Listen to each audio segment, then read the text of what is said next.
I am Ferdinand Marcos, and I am the President of the Republic of the Philippines. I stand today on behalf of 110 million Filipinos. Everyone, hello universe, it's me again. Shoutout sa inyo mga beswa. Ayan, naku, ang bilis ng Pangulo dumating na sa Cambodia. Alam po natin, sabi nga 7,000 plus ang mga Pilipino doon. Correct me if I'm wrong. Hala, grabe, ang dami pala, biro mo yun? Oh, shoutout sa inyo mga kababayan. Happy blessed Sunday sa inyong lahat. Kumusta po kayo? Ayan wow, kasalukuyan na nagkaroon ng kantahan, choir. Ayan. Ganda boses Pilipino talaga kahit saan. Kahit saan, magaling kumanta. Malilimutan pagkat ikaw ang tanging laman ng aking mundo, ng aking puso, ng aking buhay. Ang halik mo, namimiss ko. Ang halik mo, namimiss ko. Bakit iniwan mo ako? Nasasak ko, oh baby, sa tuwing nakikita ka. Naninibago ako, baby, pag makasama kang iba. Pagkat ikaw ang tanging laman ng aking mundo, ng aking puso, ng aking buhay. Ang halik mo, namimiss ko. Ang halik mo, namimiss ko. Bakit iniwan mo ako? Lahat ay nagulat nang buksan ng pinto. Sayaw ng mga tao'y biglang nahinto. Buhok mo'y Gucci, talapa kay Gucci. Suot mo'y gawa ni Bitoy, di nang galing kay Eloy.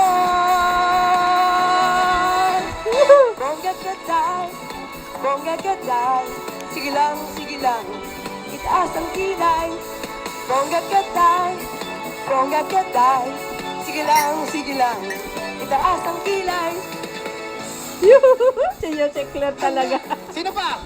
Hala, Bos na ang araw ng hirap at gutom. Serigay kahakip ng ton. Bukay dalampa kay Gucci. Suot mo'y gawa ni Pitoy. Di hangangaling kay Eloy. Bongga kaday, nakaday. Sige lang, itaas ang kilay. Bongga kaday. Sige lang, itaas ang kilay. Rock! Rock! San? Rock! Woo! Rock, baby, rock. Baby, rock! Rock into my heart. Dahan-dahan lang. Baby, rock! Ako'y mag-aabang. Rock, baby, rock! Rock, baby, rock! Rock, baby, rock! Rock, baby! Rock, baby, hey!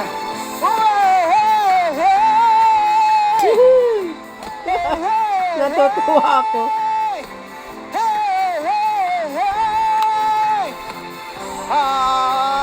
Kita mo sa mga mukha nila, ang saya-saya nila, Kasama yung mga anak nila,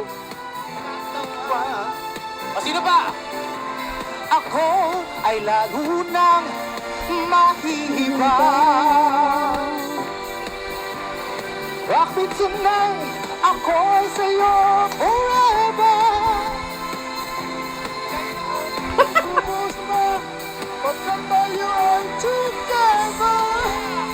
Si Secretary Rauner. Oh!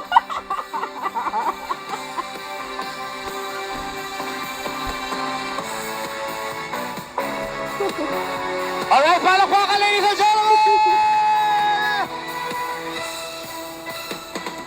Ang kasiyahan na tunay na Nax naman si Secretary Lorel. ay mararamdaman Nakakatuwa. sa Lunag kong nasasayawan. Awiting bago ay naging sarasi. Isayaw mo. Oh! Nax naman. Sumayaw, sumunod ka sa indak ng panahon, kasabay ng mga bagong tugtugin ngayon. Sumayaw, sumunod ka sa indak ng panahon, pakisama, mag-enjoy Joy ka. ka ngayon. Ngayon, kasaindak ng panahon, kasabay ng mga bagong tugtugin ngayon. Sumayaw, sumunod ka sa indak ng panahon, makisama, mag-enjoy Joy ka ka ngayon. Galing.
Mga kababayan, ipakita natin ang ating pagmamahal sa ating mahal na Pangulo. Itaas ang bandila! Magsigawan! Maghiyawan!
Dito rin po, papakilala ko rin po ang ating mga kasama, mga kalihim ng mga iba't ibang departamento ng ating pamahalaan. Andito po ang Department of Agriculture, Secretary Kiko Laurel.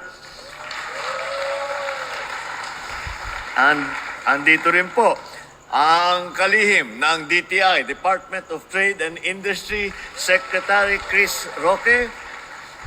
At ang departamento na para sa ating mga kababayan na nagtatrabaho at naninirahan sa iba't ibang lugar, ang ating Migrant Workers Department, ang ating Secretary Hans Dakakdak. Andito rin po dahil marami po tayong mga ginagawang agreement sa gitna ng Pilipinas at saka ng Cambodia sa larangan ng edukasyon. At pagdating bukas, ay ang meeting namin kasama na po ang paglagda sa mga mahalaga na agreement para sa edukasyon. Kaya't nandito po ang chairperson ng Commission on Higher Education, Chairperson Shirley Agrupis. At siyempre, ang ating ambassador to the Kingdom of Cambodia, Frida Ann Camille Mayo. At hindi naman siguro makukumpleto ang aking pagbati kung hindi ko babatiin ang ating First Lady Lisa Araneta Marcos. Mga Pinoy talaga, mahilig sa mga drama. Ang aking mga kasamahan sa gobyerno, mga minamahal kong kababayan, magandang gabi po sa inyo lahat. Sa lahat po ng aking mga biyahe sa iba't ibang bansa, bilang inyong Pangulo, lagit-lagi ang pinakamasayang bahagi ng aking pagbisita ay ang pangkukumusta sa ating mga kababayan. Dahil, siyempre, alam mo, pagka nagpulong-pulong ang mga Pilipino, ay hindi may iwasan. Magandang kantahan, laging masaya, laging may patlak, laging may handa. Kaya't kami, kahit na mabigat ang trabaho ko minsan, lagi naming iniisip na pagka natapos ang trabaho, andyan atin yung ating mga kababayan na magpapasaya ulit sa atin at magbibigay sa atin ng dahilan para maipagmalaki muli hindi lamang ang Pilipinas, kundi lalong-lalo na ang mga Pilipino. Kaya't minarapat ko na kayo ang una kong makasama sa aking pagbisita ngayon dito sa Phnom Penh, sa Cambodia.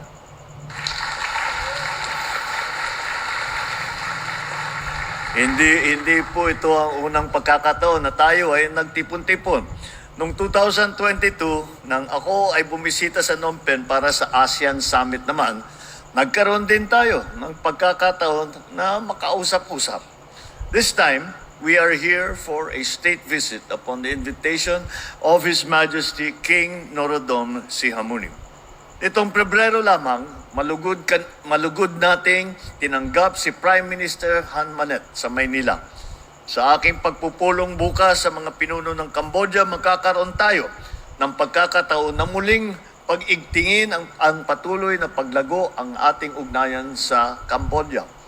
Mahigit kumulang 7 buwan lamang ang nakalipas, nakapaglagda na tayo ng mga bagong kasunduan sa mga sektor ng finance, trade and investment, agrikultura, edukasyon, cultural property, tourism, competition law, and information and communications technology.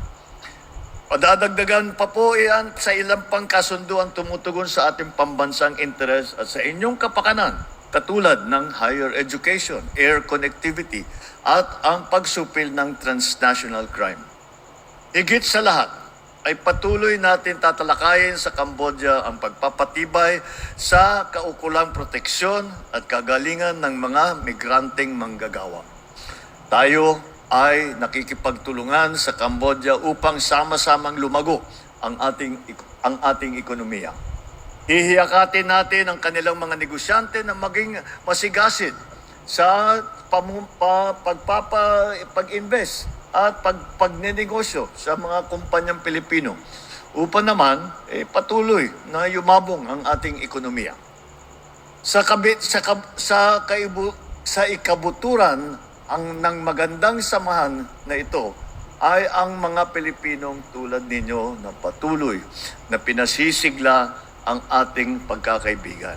Maging sa silid-aralan, sa ospital, sa mga tanggapan ng negosyo, kahit sa bagong paliparan ng Cambodia, ipinapakita ninyo ang paghubog, pagkalinga, integridad at kahusayan ng mga Pilipino.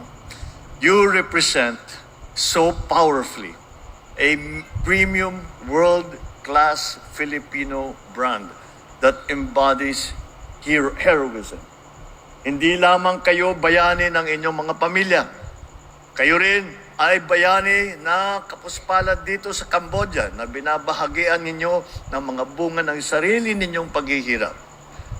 At masasabi ko po, sa dami na rin ng napuntahan ko bilang Pangulo ninyo, ay lagi pong nangyayari pag pinakilala ako sa kahit na mga Pangulo, Prime Minister, Hari, mga Sultan, sino man. Ang unang lagi, pagka nagpakilala ko, I'm Ferdinand Marcos, I'm President of the Philippines. Kaagad, ang kasunod na sasabihin, oh, the Filipinos in my country make us so happy. We love them very much. They are very good to us. They are very hardworking. And ang katangian daw ng Pilipino ay hindi lamang sa masipag, hindi lamang sa mahusay, hindi lamang sa pag-aasahan, na maaasahan.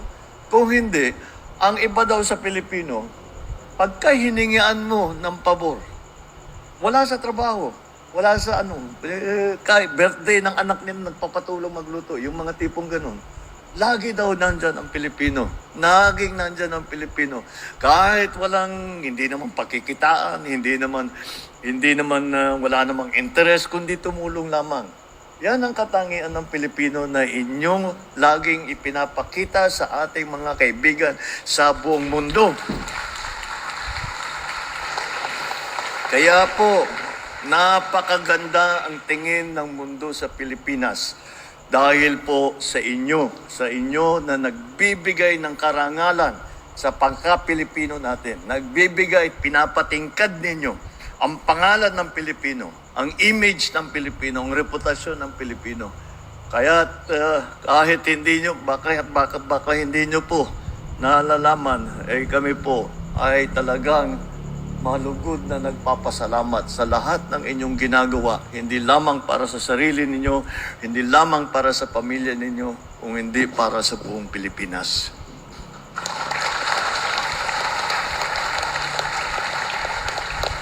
Kasabay nito, ang gobyerno ay patuloy na maglilingkod upang masuklian ang inyong mga tulong at sakripisyo. Kung kaya't naatasan ko si Secretary Kakdap na magbukas ng Migrant Workers Office dito ngayon sa Phnom Penh. Yay! Gagawin ito sa lalong madaling panahon upang maging katuwang ang ating embahada sa pagsulong ng inyong kapakanan at para ipagtanggol ang inyong mga karapatan. Hindi natatapos ang ating tungkulin na paniguraduhin maayos ang inyong kapakanan habang nasa ibayong bansa. Sapagkat sa ating mismong tahanan ay patuloy natin sinisikap na mapaunlad ang kalidad ng buhay ng ating mga kababayan. Ito ang pakikipagbahagi ng pamahalaan upang patuloy na kilalanin ang inyong pagsisikap. Sa tulong ng ating kabinete, asahan ninyo na lagi kaming magpupunyagi na maingat at maiangat ang buhay ng bawat Pilipino upang isang matatag, maginhawa at panatag na bagong Pilipinas ang sasalubong sa inyong pag-uwi. Muli, maraming salamat po.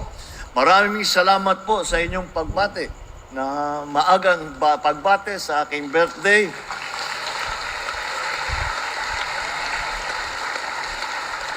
Akala ko noon, sabi ko, presidente na ako, pwede na ako mag-cancel ng birthday para hindi na ako tumanda. Di pala pwede, kahit na anong gawin ko, hindi sila pumapayag. Kaya't maraming salamat at pinaalala niyo po sa akin na tumatanda na talaga ako. Ngunit maraming salamat po. Nakakataba po ng puso. Marinig kayo, kumanta. At yung aming kakainin mamaya, pag aming hapunan para yan yung cake ang kakainin namin mamaya. Kagaya ng sabi ko, basta kasama ang mga Pinoy, laging masaya, lagi kang busog, laging may kantahan, laging may sayahan, at lahat nakangiti.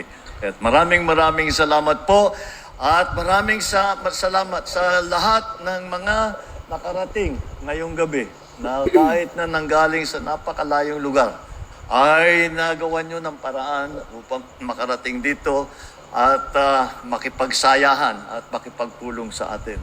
Maraming salamat at ipagpatuloy natin ang lahat ng ating ginagawa upang pagandahin ang inyong mga buhay, upang pagandahin ang buhay ng inyong mga pamilya, upang pagandahin ang Pilipinas. Sama-sama po tayo sa pagsulong ng isang bagong Pilipinas. Mabuhay kayong lahat.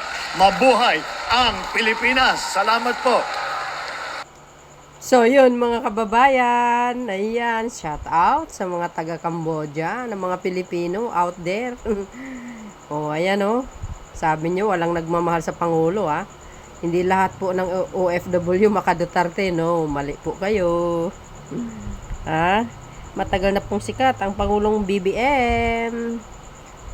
Sikat na sikat yan at kilalang kilala sa buong mundo. So yun guys, ang aking pinaka latest updates video sa inyong lahat. Maraming salamat po. As usual, ang Pangulo, pag nasa ibang bansa, laging investment yan. Salamat po. Bye. Yan babos. God bless Philippines.